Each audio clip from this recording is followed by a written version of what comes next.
I think the whole idea of gifting has changed because of the recession and the economy. And, people now, when they're looking for gifts, have a lot more questions about them. And there isn't as much of the spontaneous buy, which, as an online boutique, what kind of you questions? love the spontaneous like where buy. they come from, where they come from, where are they what made, it's made how out are they of. made. Yeah. Yeah, I don't do a lot of in-person events, but I do one at Verity, which is a women's business club.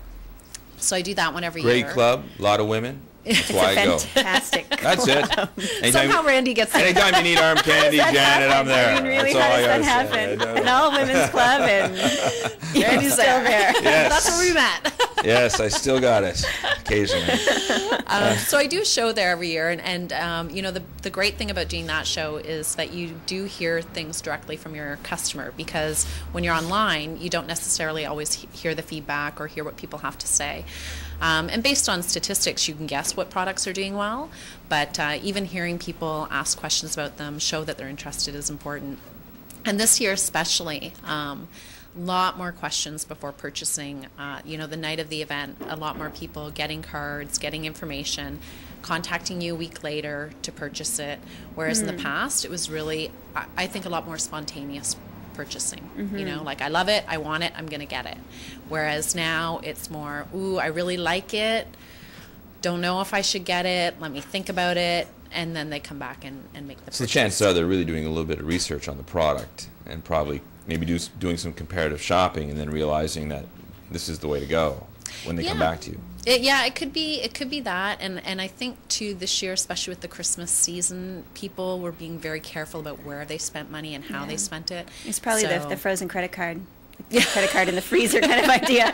I'll put my credit card in the freezer. I have to melt it before I can use it. That's right. Yeah. That's right. I've never done that. I've never done that. I probably should. I probably should. No.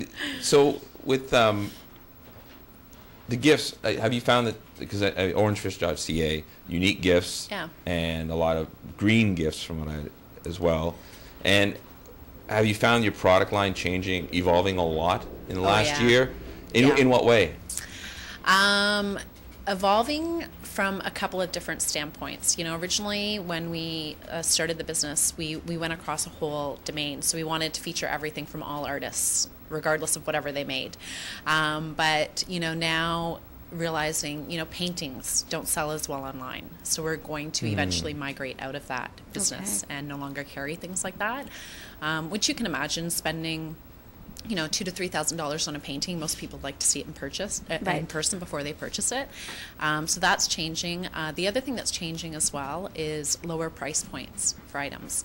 So this year when we went to the New York International Gift Fair, while we're walking around, the whole idea is to find great gifts, good quality, that are under $100.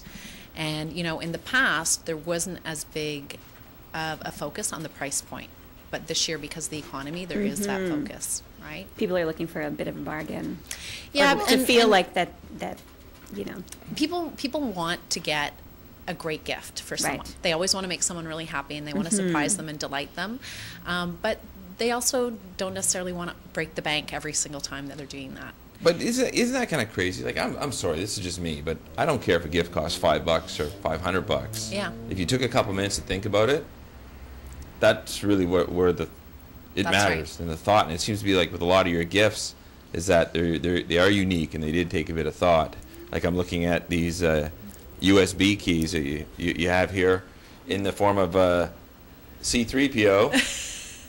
C3PO, and what's that one's Hello Kitty. Hello Kitty. Hello Kitty. Like USB keys. I mean, I think it's ingenious. I love it. And